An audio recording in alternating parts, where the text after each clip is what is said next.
So hi everyone, my name is Laura Vollmer and I'm a Community Nutrition and Health Advisor at University of California Cooperative Extension.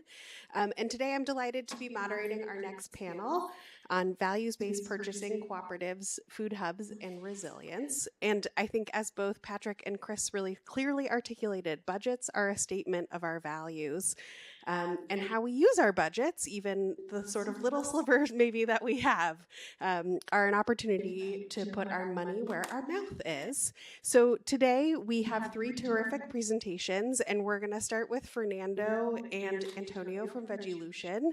Then we'll hear from Jocelyn from the Santa Clara County Public Health Department, and finally from Samiha from Fresh Approach. I will ask that you hold questions until the end. And with that, y'all are on. I was stressed they weren't moving. A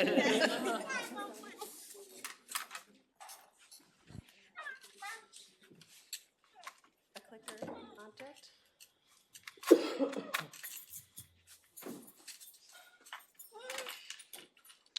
Hello, everyone. How are you guys? Like I said, my name is Antonio Amore Rojas. I'm the Cooperative Development Manager at Veggielution, and I'm here with Fernando.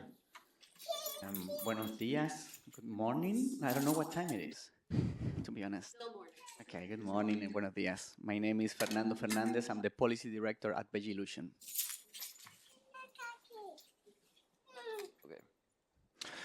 So we're very excited to be here with everybody else here. Chris and I and the rest of the team, we've all been working very hard on this event. So very excited to be here to finally culminate everything. We're excited to talk to you today about incubating a new catering co-op and connecting to values-based buyers. This is the project that I've been working on pretty much since I got hired. So this is very exciting. So real quick, we're just going to go over the agenda. Fernando will be speaking on. Yes. We have, under this grant that we were implementing, 2 or 3 main tasks to accomplish. And one of them was to develop a dashboard. And I think, raise your hand if you know or you have read the food system work plan that was made by Santa Clara County. 1, 2, 3, 4, 5, 6, 7, 8, 9, 9. 9. Okay. And no shame at all. All good. We still have time to read it, go through. But the importance of that work plan is that the County of Santa Clara make a commitment with our community about what are the changes that are needed in the food system in order to do not suffer the same pain that we went through the pandemic. But are we recording this? We are recording. Okay, good to know. So I know what I can say. So it's important to remind that government make a lot of promises, no? And it's not gonna be just for magic reason that promises will make a reality. So we know that it's important to have an active community supporting elected officials and government in order for them to follow up their promises. So we learned that, well, if we have a work plan, what about if we create a dashboard where first of all, we can keep accountable the county in terms of their implementation and progress in this work plan? That's one aspect that we were thinking about the dashboard. And the second is, well, what about if we identify what are the main audience for this dashboard in order to provide the best information for them and it's more useful? So those were the main ideas that we have when we were thinking about this dashboard. At least that is what I hear, because my specific task in this project was to create a stakeholder committee. So we were talking about the values of the agroecology approach. One of them that is my passion is building power and building knowledge together. So the stakeholder committee was a task for me in terms of, well, we're going to create this dashboard, but it's not going to be led and think and made by specialists or students or people who have technical knowledge. We need to see how we can include the voice of the community. But for me, it's like let's find out how we include the voice of the community? No, this is not about including the community. This is about let's work together with community members to see how the students or wherever person who is making this dashboard is following the community. So the stakeholder committee was an opportunity for Veggielution to start, first of all, identifying who are those stakeholders. Are we going to invite the main stakeholder that we always see in all of these conferences? Or we're going to try to see how we can include, I'm going to stop using the word include, how we can invite to spaces where we are taking decision about this dashboard for those who are working in the food system. So that is how we started looking, okay, Veggielution have connection with a lot of food entrepreneurs in east side of San Jose, different type of food business entrepreneurs. So let's include them. No, how we include co-op members, how we include cottage business, how we include Miko's business in this stakeholder committee. Veggielution, and please tell me when the time is for me. I know, thick. I know. I probably have 2 more minutes. So also Veggielution is co-leading the Urban Growers Network. It's a group of organizations in Santa Clara County where we are growing food, we are building community, and we are trying to have influence in the food system. So what about if in this stakeholder we include also urban gardeners? No? So we did that. We include urban gardeners from Urban Growers Network. And the last part of the who else we want to invite, well, we thought this dashboard also need to be a tool to transform the food system. It's not just a tool to assess about where we are. So we noticed that as a third aspect that we need to include in terms of the stakeholder, but also the content is who are doing research about the food system and who is doing advocacy. So we include people who have technical knowledge to these stakeholder meetings in order to have their perspective and also advocates of the food justice. So that is the main ecosystem that we create through this stakeholder committee. We host 3 community meetings, 2 hours each one, where students came and worked their capstone to work about the dashboard and also the feasibility study. And those meetings, like every other community meetings, magic happened. Like we came with students who are English speakers, they don't understand Spanish, and we have community members who speak only Spanish. So we create spaces where we connect and we build knowledge together, but also like we build bridges between different stakeholders in the food system. And we were able also to make sure that the audience of that meetings understand the importance of the work plan and the food system work plan. So for us, it's like let's receive feedback and bring their voices to the table, but also we need to communicate better what is in this work plan. Because if our community members don't know what is there, what are the promises that government made, nobody's gonna make it accountable. So for me, what I noticed is I need to do a great effort in my organization with my community members to make sure that in all our committees meetings, we are discussing about this work plan. And we are thinking how our work is connect with this and what else we can do from this work plan. So that has been a little bit of my experience working with the stakeholder committee.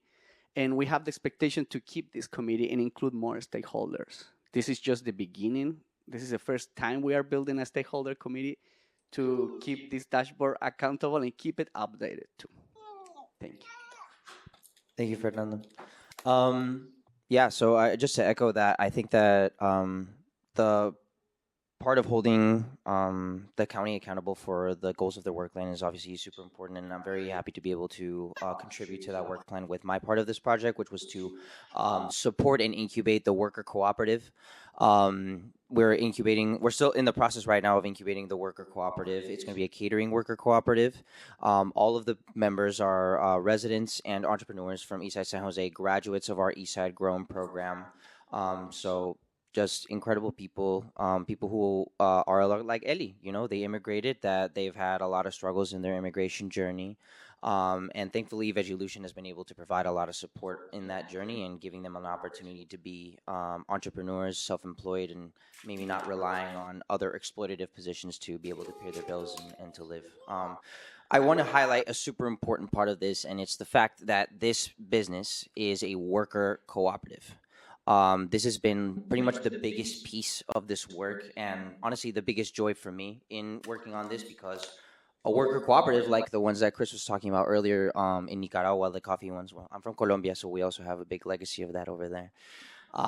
Is that they are businesses that are owned by the workers, right? And so, in many ways, it operates in exactly the same way as a traditional business, right? Who makes decisions about the business? The owners do, right? And so, when the owners are the workers, they start making decisions that are in their best self-interest, right? So they are the ones deciding how much they get paid. They are the ones deciding what to do with the profits of their business, whether that be buying more equipment, changing which commercial kitchen they're working at, or distributing it to themselves, right? Because that is the profit that they generated, right? And so this is giving the owners of this business a level of autonomy that is just respectfully it's not attainable in almost any other business capacity, right? Because even if you are the sole owner of your business, then you are personally getting that autonomy, the benefits of the profit that you are generating, right? But the beauty of the worker cooperative is that it's all of the workers are holding each other accountable. It is a uniquely community-centered business structure and democratic business structure, right? So there is no room for anybody to take advantage of anybody else because we're all workers. We all have a say. We all have influence. And what ends up happening with a lot of these worker cooperatives, the ones that are more successful, that have less challenges, because it's not easy to start a worker cooperative for sure, but they're able to invest in their communities while still maintaining not just living wages, but really, really good wages. People are able to buy property. I don't know if you guys have heard of the Cheese Board or Arizmendi, which are big Bay Area worker cooperatives. Like the Cheese Board made so much money that they were able to buy their own building and fund other worker cooperatives, right? And this is what these businesses are designed to do, so that the workers can not only invest in growth for their business, distribute profits to themselves, but have money left over to make a donation to the school if it's underfunded, or to start or to subsidize their own services, so that as a catering company we can give away food for free because we built it into our business structure, right? It gives them the economic power to actually take action for things in their community. And once you're going over that, that gives them the economic power to actually have influence in the political system in the same way that corporations do, right? So we're able to have the money and the power and the influence to even lobby if we want to. Like a lot of bigger worker cooperatives do that, right?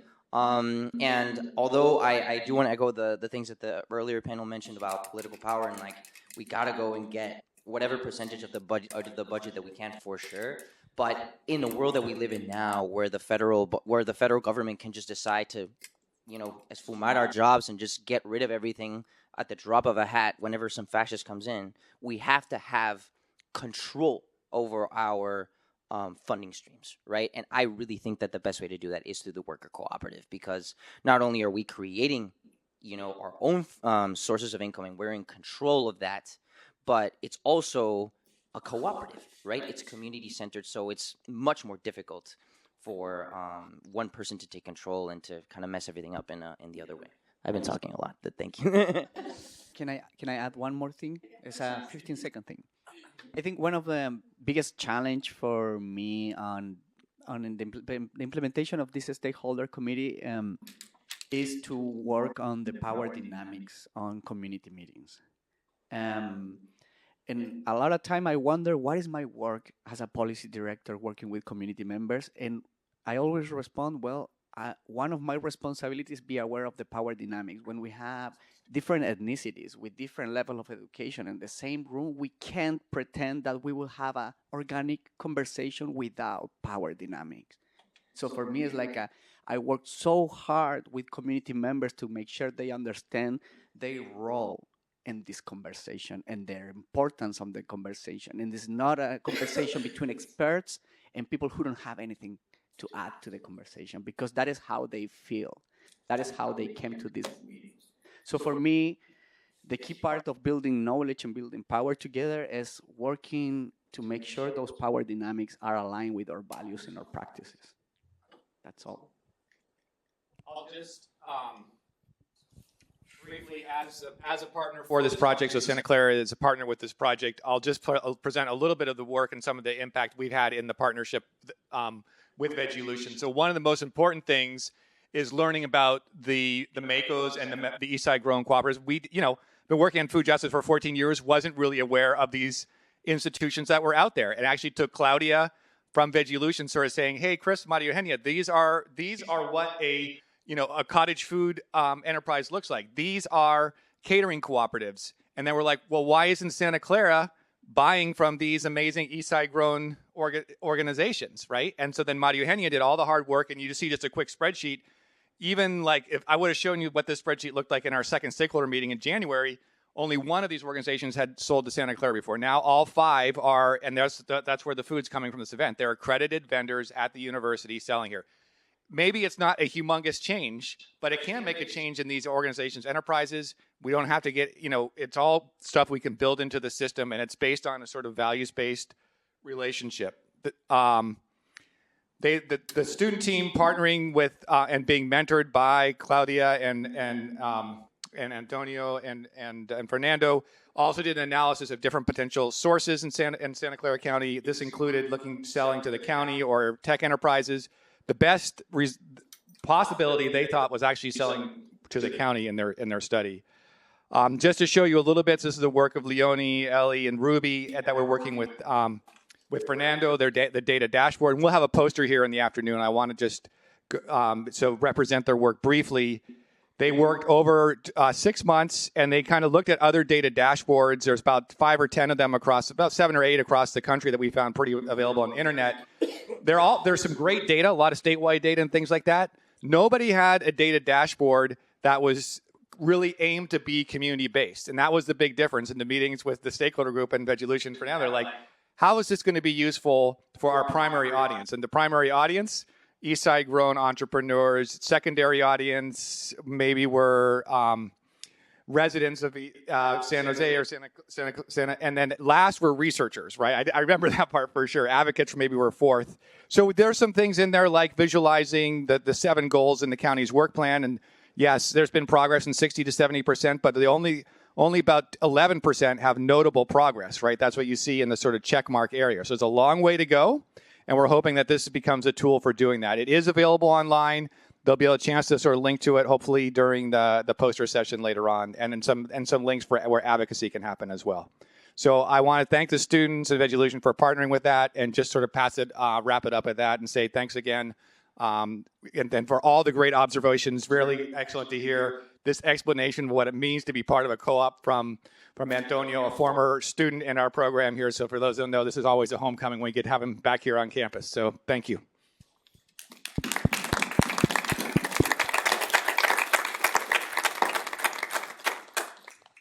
Good morning, everyone. Happy to be with you.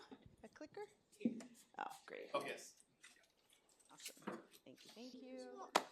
I'm Jocelyn Dubin. I'm the lead public health nutritionist for the county, and we've been talking this morning with Fernando and Antonio and Chris about the county food systems work plan and keeping people accountable for actually implementing this work plan. And I am thrilled to be one of the implementers of several portions of this work plan. And you'll also see in my slides some shout outs to some beautiful community collaborations and partnerships that are going on. Not necessarily all the work of the county, but work happening in the county. And so I want to just take you through a few of those. So for those of you not familiar with the County Food Systems Work Plan, it is online. It is available for the public to access through the County of Santa Clara's website. So if you just Google County of Santa Clara Food Systems Work Plan, it will come up for you, and you can read it in its entirety, as well as its update, which happened about 1.5 years ago. I wanted to try to take you through one primary example of the way in which the work plan is being operationalized, and that's the Good Food Purchasing Program, which is a program that we are implementing starting in all 3 county hospitals. In short, what are we trying to do? We're trying to change every food every beverage in all 3 hospitals owned by the county. We know, and you know, how many of you have had family members who had to stay in one of the county hospitals? How many of you have stayed in a county hospital? If you've eaten in the county hospitals in the past, I'm sorry. If you have an opportunity to eat in the county hospitals now and in the future, I'm excited for you because change is happening little by little, day by day. And that was one of the very main tenets of the County Food Systems Work Plan, was to operationalize or implement the Good Food Purchasing Program. And then I also want to talk to you a little bit about a grant from the CDC, the Public Health Infrastructure Grant, which allowed us to further operationalize the County Food Systems Work Plan through the Neighborhood Food Resiliency Project. And again, you'll see some shout outs. This is such a beautiful, beautiful undertaking happening in Gilroy at Pleasant Valley Farms. This is just some of the members of Nueva Vida and promotores from Nueva Vida and families from Nueva Vida and staff from the Public Health Department all gathering to see what can happen when you have someone who owns land offer that land free of charge to Gilroy families, in fact, 30 Gilroy families, and say to them, I have no restrictions on what you grow on this land. All I ask is that you use this organic fertilizer made from carrots that I've created, because I want to know what happens when someone who doesn't usually farm and garden utilizes this fertilizer. And I want to see what happens with the bounty that you get. All the food is yours. Do with it as you will. Please just use this fertilizer. So it's such a beautiful opportunity for someone who's an entrepreneur to pair up with community and allow for food justice. Also, I want to give a shout out to Valley Verde, working in this food justice space, this food sovereignty space. This picture on the right are public health employees with the wonderful late Raul at Valley Verde. Really wanting to get a sense of how the public health department can engage further with Valley Verde to edify their mission and to really get the word out about the Super Jardineros program, the compost program, the box building program, all the wonderful work happening at Valley Verde. So there's constant communication and collaboration between public health and our community organizations working in the food justice space. And I also had the wonderful opportunity to implement the CDC Public Health Infrastructure Grant alongside my colleagues in public health, as well as alongside the Community Action Team, which is a group of promotores in Mountain View. Similar to what I talked to you about in Gilroy, this is a group in the north portion of our county that also just wanted land for growing food. Like many of us, they know the struggle of finding land for growing food. And we had a really hard time. I, in particular, said I would go to bat for them and naively said, oh, I'll find you some land. Famous last words. So I was not able to secure for them in this very short time period of a year that we were doing this grant, was not able to secure permanent land, but with the beautiful support of Kavita Kum from Soil and Water and Heritage Parks Community Garden, she said, wait, you are looking for land. I don't own land. I can't give you land, but I do actually have 2 garden beds that are not in use in front of my community garden at Heritage Park. They have natives in there right now, mostly flowers. Would you want to grow there? And I said, yes, absolutely. And thanks to Lucy Diekman for that original connection to Kavita. So it was this beautiful opportunity for, again, 30 more families living in Mountain View to be able to learn how to grow food in a small space and to grow intensively so that there was actually substantial yield for their 30 families. We had, as you can see, kids taking naps on mom's shoulders. We had grandparents. We had teenagers. We had everybody there learning how to grow together. We had the beautiful support of La Mesa Verde, Garden to Table for some technical support on what is it to grow first from starts? What is pest management? How do you transplant? So I just want to give a shout out to all the organizations that made this growing possible at Heritage Park in front of Soil and Water in Mountain View. And also want to give a shout out to Veggielution and the work they did with the Public Health Infrastructure Grant for the Neighborhood Food Resiliency Project. The Veggie Voucher program that they led was phenomenal and allowed for many, many East Side families who are food insecure to not just become food secure. Do you all know the difference between food security and nutrition security? Okay, some people do. I'm seeing some people not nodding heads. I just want to take a moment and say that Veggielution is doing a phenomenal job with nutrition security. We often hear about food security. I could give you all a case of top ramen right now, and you'd be food secure.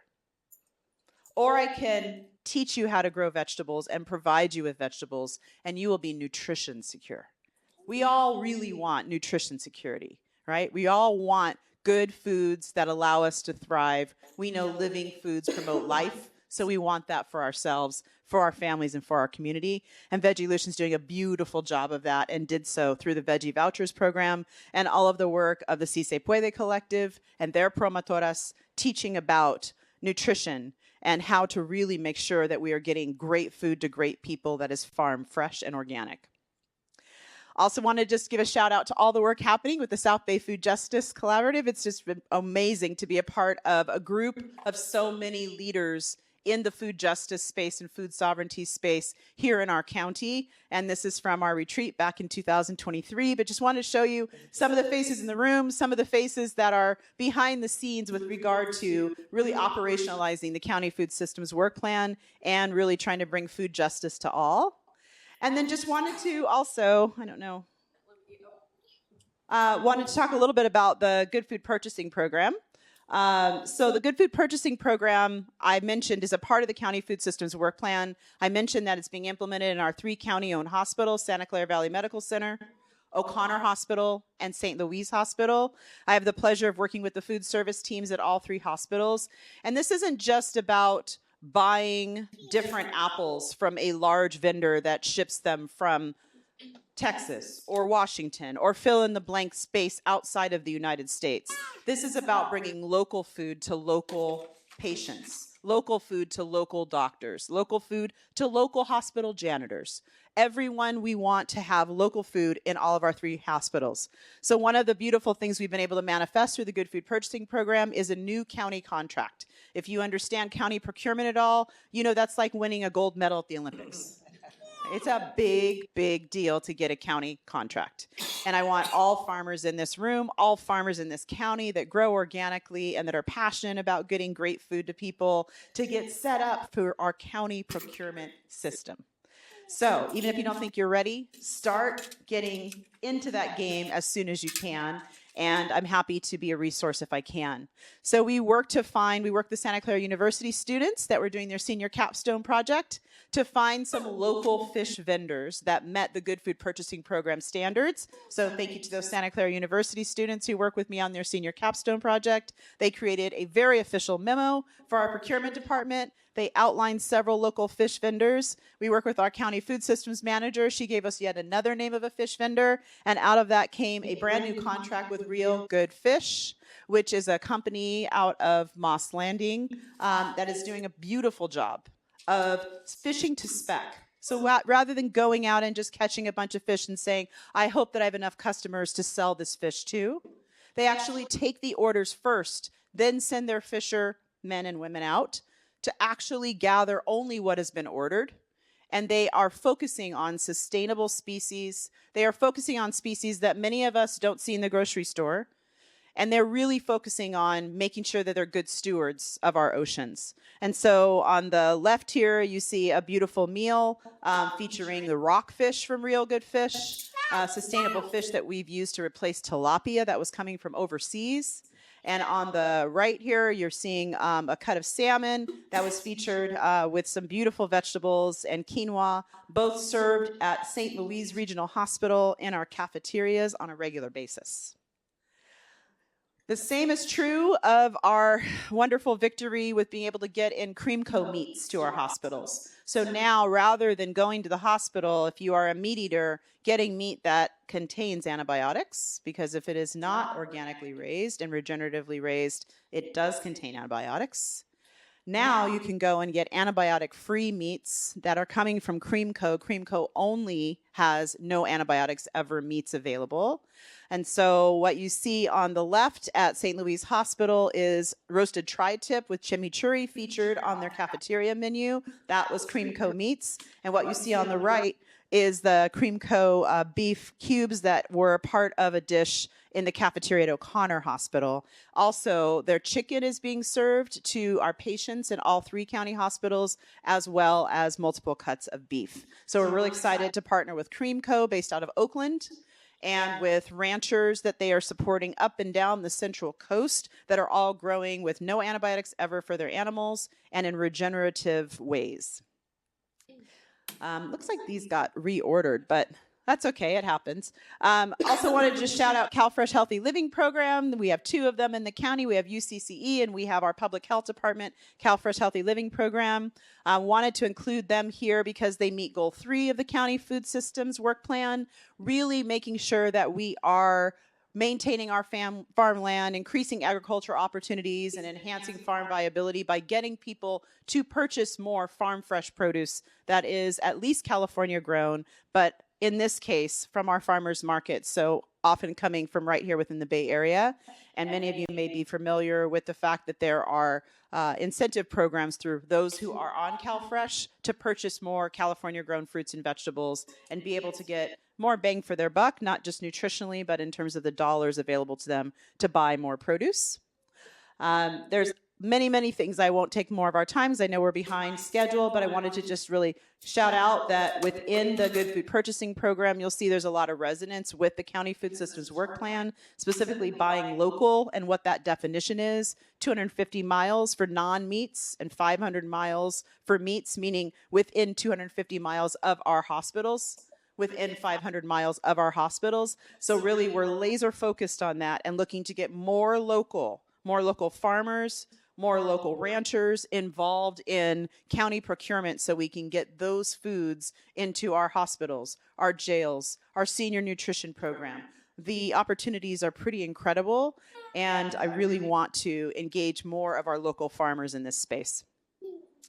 A couple other photos, chefs being trained on plant-based recipes at Valley Medical Center, sweet and sour cauliflower free of the top 9 most common food allergens at St. Louis Hospital, and plant-based lamb shawarma wraps being served at O'Connor. Are you hungry yet?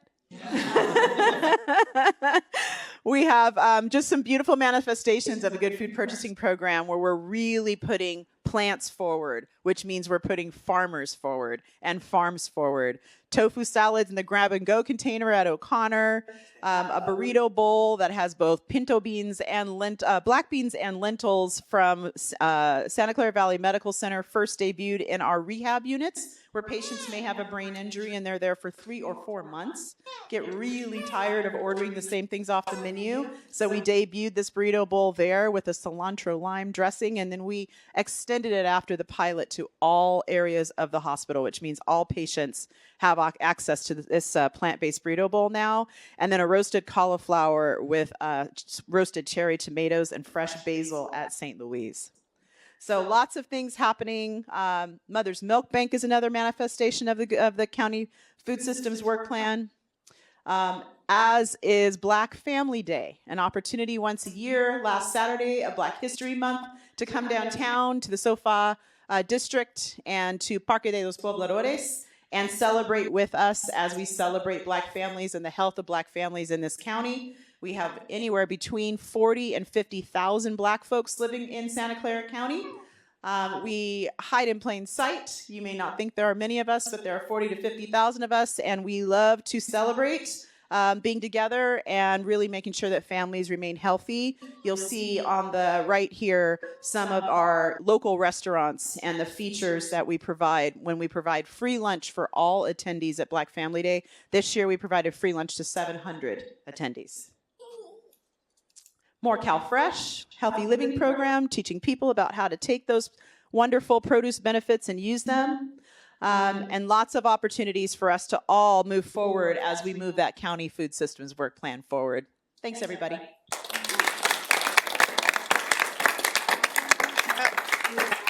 And presentation.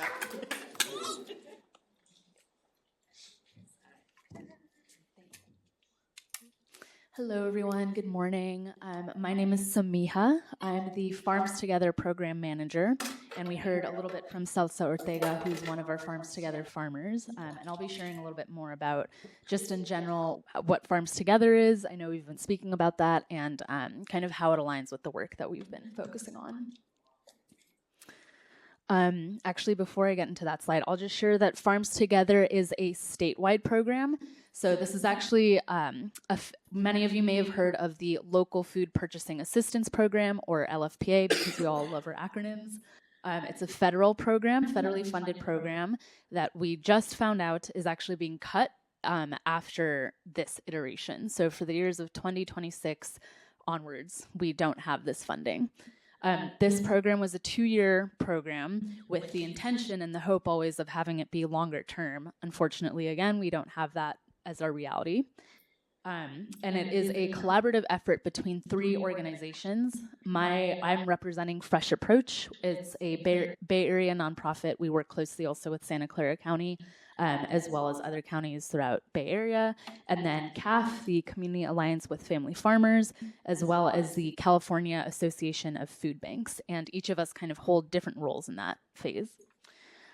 Really, this is a farm to kind of food assistance program. So we primarily work with food banks. There's about 35 food banks throughout the entire state of California that we're working with. But we're also working with community food organizations that can be anything from a small school.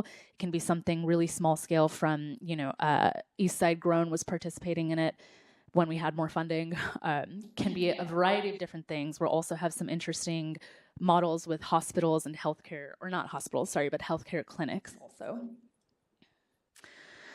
And I really see farm to food assistance work as a mechanism that kind of bridges our values-based food system overall. So Jocelyn was able to speak to us about all the amazing work that the Santa Clara County is doing, especially on the nutrition side and making sure that our communities are having healthy, nutritious foods. Farm to food assistance work also focuses largely on the producer side, not only kind of the values that those producers hold and the way they're treating the land, but also primarily focuses on communities that have been historically excluded from some of these sales channels. So we're speaking about socially disadvantaged producers. That's the term that the California Department of Social Services, or CDSS, has created for, again, producers that have been historically marginalized and excluded from sales channels. This includes Black, Indigenous, people of color growers, as well as women growers, as well as veteran-owned growers or veteran-owned farms, and LGBTQ-owned farms. Again, a lot of those organizations and farms would never have had access to sales channels like food banks, schools, or just other general institutions. We all, I think, maybe many of us understand the realities of institutional racism and the exclusion of folks that don't speak English. There's many other exclusionary factors that I won't necessarily go into, but lots of things like technological literacy, financial literacy, just the burden of administrative and operational burden that it requires to enter in some of these markets is very difficult for, as we know, farmers that may not speak English. So I really view Farms Together, which again is a farm to food bank program. I view it in the broader scheme kind of farm to food assistance work that not only is bringing nutritious, local, high quality, primarily organic produce to our neighbors, but that's also really focusing on the producers who, again, would never have access to some of these sales channels. And so we spoke a little bit about values-based procurement and in general, just kind of values-based food systems. We're also, again, kind of thinking about this as a way to align our local food systems and make it more cohesive, make it more just speaking to all parts of it, and so that all of our most food and nutrition insecure communities are not only getting food that is nourishing, again, local, high quality, but it's also speaking to the community members, their neighbors that are feeding them. Santa Clara County, Gilroy, other counties, Monterey County, lots of regions in this area have a lot of high farmer population and high farm worker population. And as we may know, a lot of those farm workers themselves are food or nutrition insecure. So what the way we view it is not only by purchasing from these farms that may not have access to sales channels, we're not only supporting those farms, but we're supporting their farm workers and having more financial security and the long-term viability of their business. We've also really focused a lot on collaboration, and we've heard from Salsa that she was working with 25 different farmers in her region. A lot of those individual farmers may not have been able to supply the capacity need of food banks if they were on their own. So by cooperatively working with multiple different farmers and by aggregating product and having basically one point person be the organizer and kind of the aggregator of all this product has been really impactful for really small scale farmers, again, that don't have the volume capacity, land capacity to source to some of these food banks. And we also focused a lot on the different kind of iterations of the good food purchasing policy or good food purchasing program. We didn't have that as our explicit policy or anything with Farms Together, but we really tried to imbue a lot of those values in terms of environmental sustainability, workforce, and local and sustainable economies in our purchasing with Farms Together vendors. I actually don't know if this video is going to play, Kirsty. We'll try. Thank you. If it doesn't, that's Hi. great. Mr. Park, I'm here interviewing. Could you give me your name? Nice to meet you. And well, actually, I know you because you come every week to the Farms Together Produce Box program. And I just wanted to get some idea of how it's impacted your life since we started back in April. It's made a tremendous difference. I had a hard time buying all the produce I needed to really get healthy, and since this started, I have started taking much better care of myself, and I've lost 45 pounds because of it. That's amazing. So you come every week for the box? I come every week. I think since the first time I signed up, I've maybe missed one time, but I do come every single week. I'm usually way towards the front and super excited to get everything in the box. That's wonderful. Use it. And then what do you do? Do you actually buy from the farmers inside the box? Yes, and because I'm getting this box, I'm better able to support the farmers too, because now I have a little extra money to find a better quality produce at the farmer's market. Oh, great. Well, that's so nice to hear. And thank you very much for your time. Oh, you're welcome. Thank you. I'm just going to do a quick summary if folks couldn't hear in the back.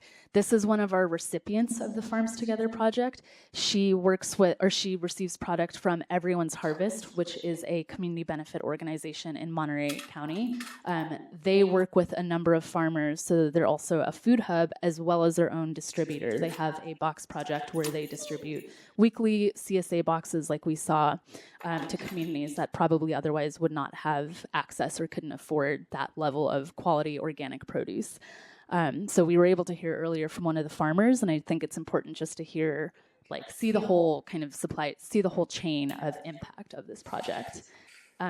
We also heard that she was able to purchase from the farmers. She was able to make a connection to those farmers beyond this project. So not only is she receiving product for free that really supports her health, but she's also making an investment back into those farmers, learning more about her local food system. So this project has been really impactful. Oops. Okay. And then I also just wanted to take a minute to speak about the kind of aligning Santa Clara County's work with a regional focus. So Farms Together, again, is a statewide project. We work all across California, but this is a federally funded program. So the entire US every single state has a version of this program of LFPA. I think the work that is happening here in Santa Clara County is really unique and special, and really provides an opportunity for us to kind of play around and see the impacts of it and see how we can scale this on a maybe more broad scale while still maintaining and retaining the integrity of the program and making sure that we're still accountable to the most at risk and vulnerable communities, which for my work is primarily the farmers, at-risk farmers that, again, would not have access to these sales channels. Also, just kind of as a nation right now, I know we're all aware of the precarity of our situation, and California, as just being a large agricultural producer in this nation, I think plays a really crucial role and can be a leader in some of this. So my work the last couple of weeks or few weeks since the federal funding pause had been focused a lot on kind of figuring out how to pivot our work and narrative to strengthen not only the morale of the farmers and ensure that they felt secure and supported through this program, but understanding how to take that forward and thinking about how we're going to organize ourselves and how we're going to strategize ourselves if something like this happens again, which seems very likely. And yeah, I think it's also just a really cool opportunity to, again, think about the Santa Clara County work, how we can expand that while still really maintaining the integrity and holding ourselves accountable to farmers and food and nutrition insecure communities. And I think that's it. We'll probably maybe speak a little bit about this in the panel questions, but I just wanted to kind of prime us and think about what happens, who are the communities that are going to be left out again, who we all know that the gap is just going to be widened and widened for food and nutrition insecure communities if programs like this end. So I'll speak about maybe some of our other strategies later on as well. Thank you. Perfect. Thanks. So if all of the panelists could come on up for questions and discussions.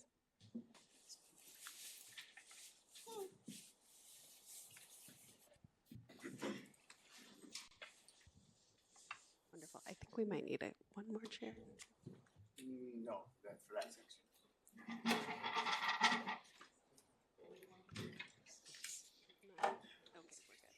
Okay, great. Well, I wanted to start by offering an opportunity. This is a group of people who I think I've heard work quite closely together, and there is a ton of overlap between their work. So I wanted to start by just offering them an opportunity to ask any questions of one another. So any questions the panelists want to ask each other, a curiosity that you've had about your overlapping work, something to share? I have a Farms Together question. To what degree has Google Food been engaged? Not at all. We have not engaged any of our local tech agencies or anything like that because it's been very focused again on just food banks. We are kind of in this moment now that we're thinking about different funding and strategizing or different funding strategies, how we're going to fill those gaps when this program ends at the end of 2026. And one thought has been philanthropy as well as engaging some more of our tech agencies or just some of the larger scale operations here in Santa Clara County. Thus far, though, we've had most organizations aren't aware that this is a project or a thing, really. Go ahead. Yeah, I have a question for Jocelyn. So clearly, great presentation on, wow, just all the local food that's coming into the hospitals. I actually was in the county hospital 6 months ago, so definitely resonated with the food. But it sounds like a lot of what you're focusing on are farmers and ranchers, and I was wondering if there was any opportunity for local entrepreneurs like the ones that we're working with today to potentially be a part of the Good Food Purchasing Program. A great question. I think the first step would be for those local entrepreneurs to get into the MECO system. Because once you are a micro enterprise home kitchen operation, you are officially engaged in a relationship with the county in that way. And once you have one county relationship, it's easier to establish additional county relationships. So for those who are going through the micro enterprise home kitchen operation program through the Department of Environmental Health, that would be a good first step. In order for a small vendor to begin the bidding process for procurement, they would need to be able to show that they can produce, they're already producing the volume that is needed. So for our county hospitals, we just acquired a fourth hospital. You may be aware of that from the news, Regional Medical Center. So we are talking about 1,000 patients eating in a room service style every day. What that means is they're not just eating breakfast, lunch, and dinner. They're able to actually request food any time of day, all day long, every single day that they are admitted to the hospital. And so any one small entrepreneur would need to be able to produce product for 1,000 patients a day. We often don't just have one procurement contract for the hospitals exclusively. If you are part of county procurement, as I mentioned, you may be expected to service our hospitals and our jails, or our hospitals and our senior nutrition program. So then we're talking about more than 1,000 units per day.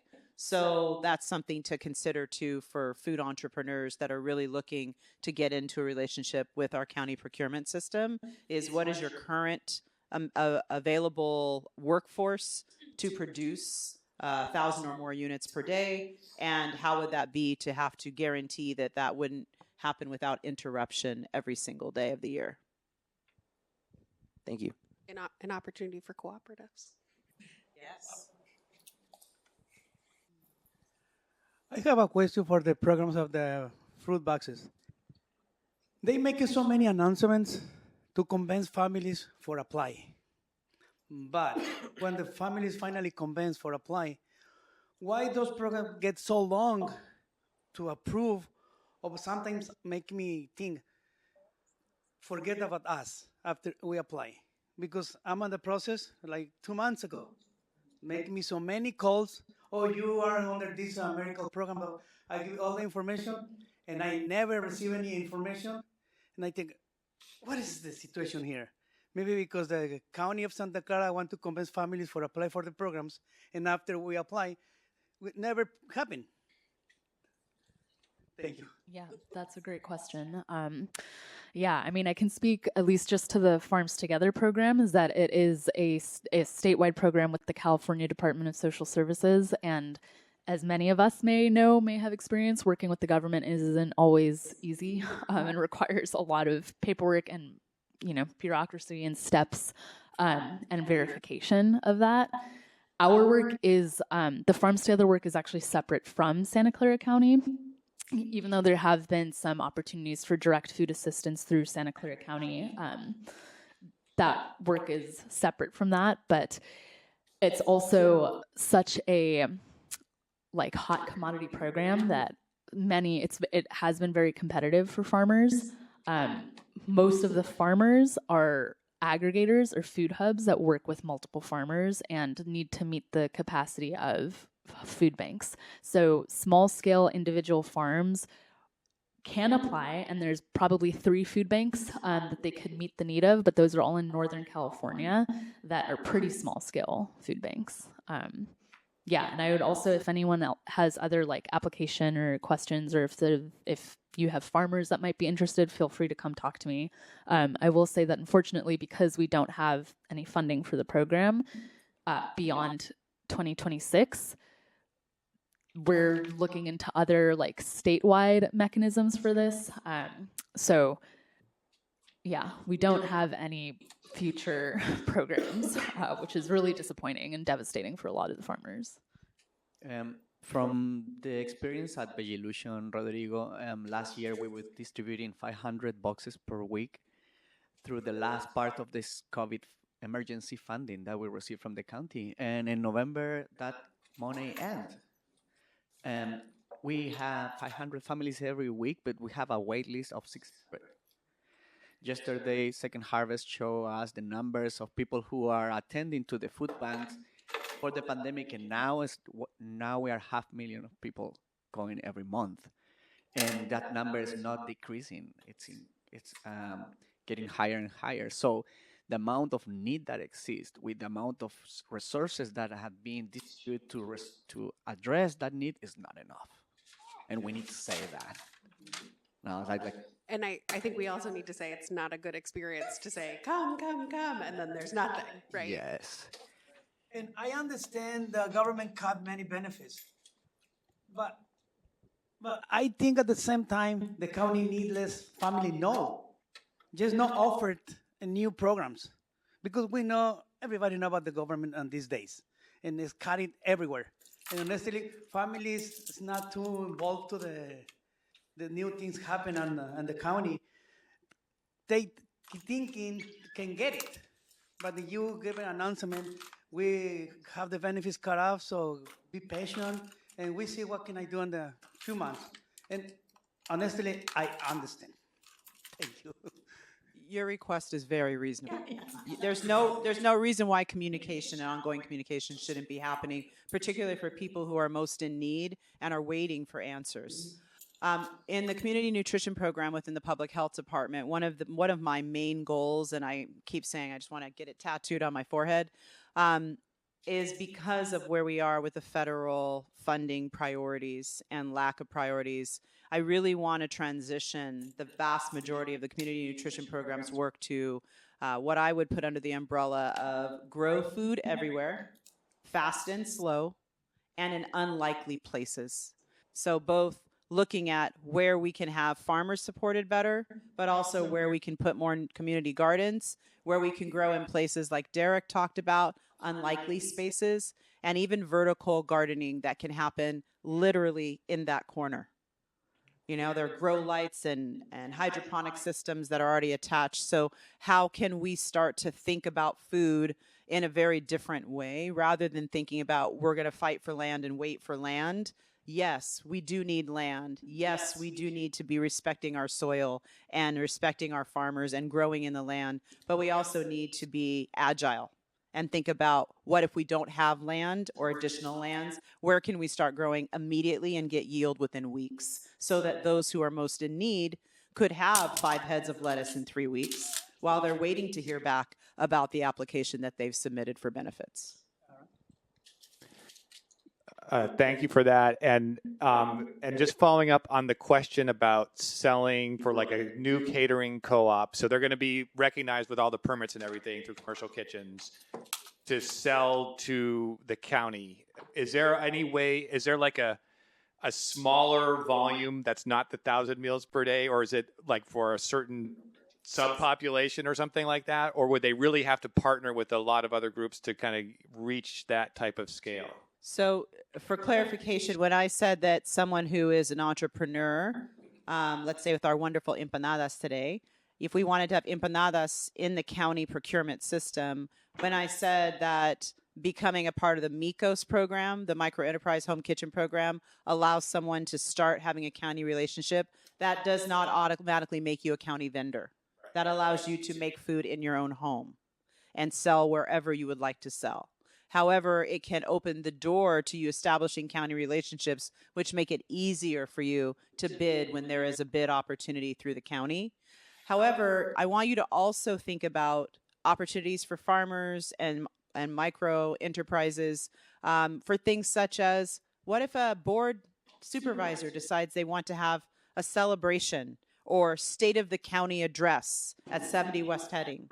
Sometimes they get food for all of the attendees for those types of events. Those are wonderful opportunities, those one-off opportunities. Every month, the Black Infant Health Program has classes for Black pregnant women to learn about how to best care for themselves and advocate for themselves with their doctors. They are fed an entire lunch every time they have a class, and those classes are all in person now. Those are wonderful opportunities for entrepreneurs. So think large, but also think small, because there's ways to kind of get your foot in the door and not have to start with, I've got to produce 1,000 units a day in order to be able to compete for a hospital contract. I had a quick question. I noticed a trend through the day of in the cuts from the public sector leaning into nonprofits, philanthropy, and that sort of thing. In my past life, I did work at a giving agency, the Quakes Foundation. We've worked with some of you all, and found that donating from well-to-do like philanthropists to public agencies was far more difficult than I thought. So do you feel, as you look forward in the absence of federal funds, is there a sort of harmony happening between county and nonprofit that can kind of create channels for like legality? And the side note here, I do work with law nonprofits, and it's a scary time right now. Like, people are feeling very scared, demonized, payroll's getting like frozen. So I wonder if you are all working in that kind of collaborative space.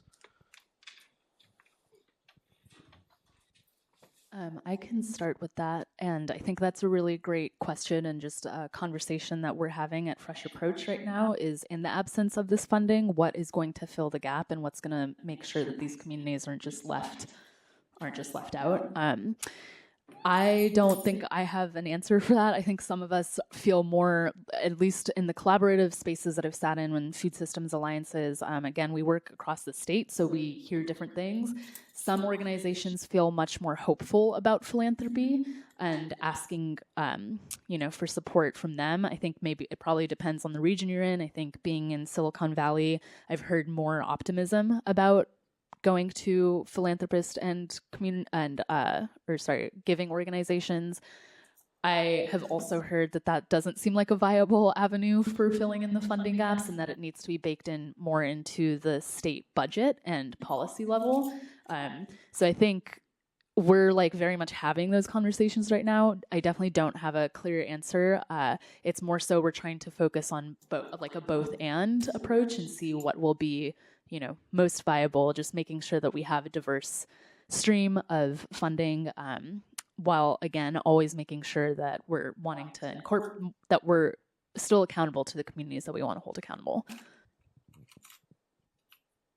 Anything from that side of the table? No. I think we're all nervous because there's nothing that that can replace federal funding. Yeah. Yo tengo una pregunta. Básicamente, nosotros también estamos preocupados con el programa de Farm Together, que ya se está terminando el contrato, y básicamente los agricultores miraron como un momento de que dicen, nos va a seguir comprando, y ahorita la producción está fuerte. Más sin embargo, yo creo que aquí miro una posibilidad trabajando, porque básicamente desarrollamos un grupo de agricultores del cual ya está fortalecido en crecimiento. Ahora solamente lo que necesitamos es crear una relación fuerte y empezar a producir. Son 25 agricultores, estamos hablando de 70 hasta 100 acres en producción, y si conversamos y colaboramos juntamente con un buen planteamiento de cultivos, creo que el potencial nace de aquí, donde ya el grupo de agricultores están colaborando juntos. He aprendido que también es tan importante, por ser pequeña agricultora, el área administrativa, la relación y la comunicación, que eso es la parte donde nos quiebra a nosotros. Yo solamente hablo español. Mis agricultores con quienes trabajo hablan español, pero lo que pude aprender que la parte de administración o en ventas, poner a una persona que sea bilingüe y que la relación sea más cercana y la relación sea más fuerte para saber qué necesitas, qué yo necesito de ti, y poder seguir trabajando. En cuanto yo creo que la política es difícil, pero la política muchas veces la cambiamos nosotros, porque nosotros somos la voz y el gobierno hasta cierto punto escucha nuestras voces y nosotros somos las fuerzas de ese gobierno.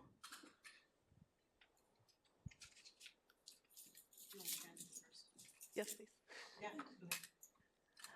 My question is, basically we know that Farms Together is, the contract is coming to an end. We know there's a deadline on that. And we are thinking as farmers, well, hopefully they will find the way to keep buying from us.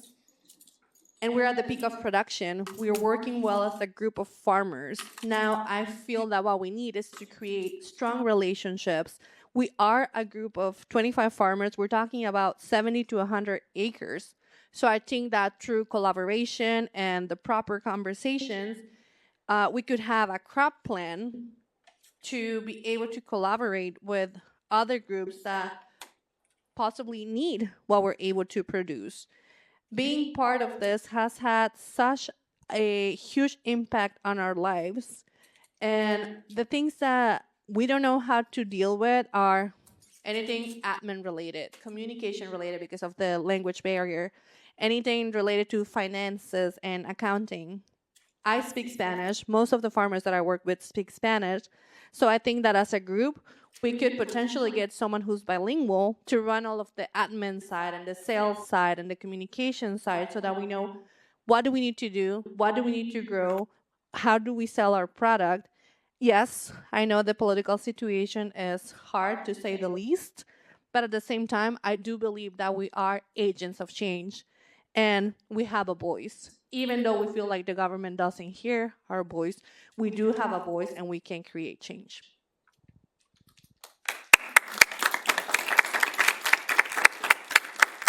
I just want to say two things that hopefully will provide you with a little bit of hope. One is our public health officer for the county, the great Sarah Cody, who you may know just retired yesterday, who's a public health officer and has worked for this county for 27 years. We just went to the Big Cities Conference where all the largest cities in the country send their public health officers to talk about what we can do collaboratively to move forward health and governmental operations. And she said she came back so encouraged and hopeful because most large cities in the country rely on the federal government for about 70% or more of their total operating budget. But the county of Santa Clara only relies on the feds for 30% of our operating budget. So while that's still a large number, it's not 70 or more. And so there's a lot of possibility for our county to lead the way and to move forward without feeling like we are completely disabled because of the federal funds cuts that we're all experiencing. Also, I didn't show you all those pictures of plant-based meals just to make you hungry. I showed you because I want you to be inspired. I want you to be encouraged. I want you to think about how, as Acacia and I from Farms Together were talking about yesterday at Veggielution, how one of my visions is how we can have the manifestation of a strong farmer co-op as fast as possible with as much legitimacy as possible, meaning get to know Department of Environmental Health Senior Food Director.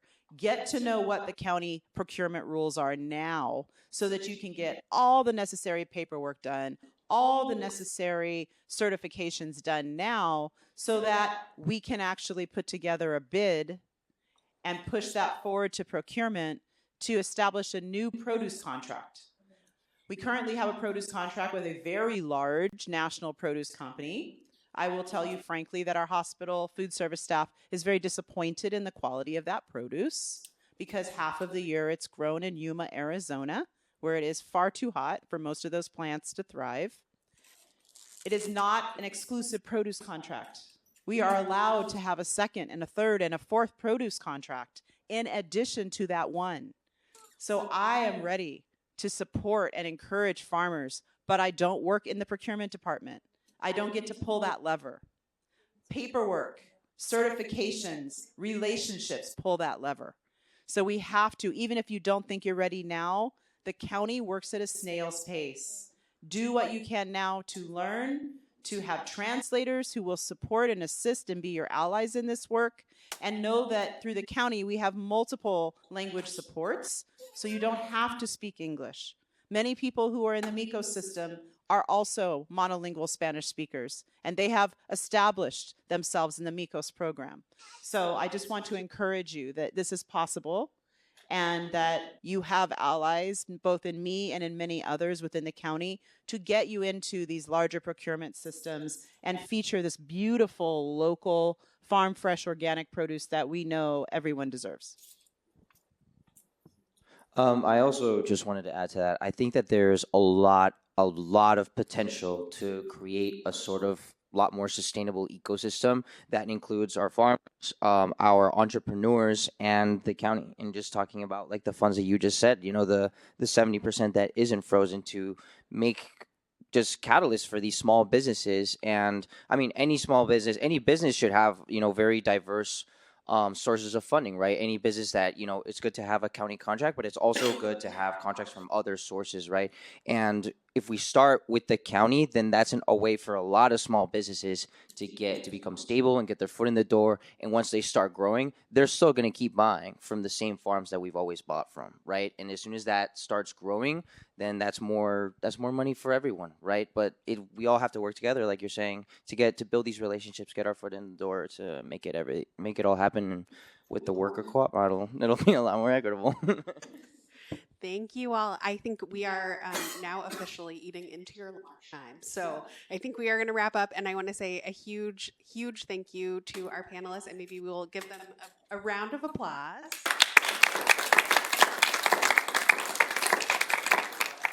And the mic to Chris. I just want to say what an amazing panel. This is why we push forward to do the conference, even with all the hustle at this time, right? These connections happening right now, right in this moment, because we got to follow up on it and take and act now to manifest these types of partnerships. And so, we want these deals to happen. We want this exploration to start moving.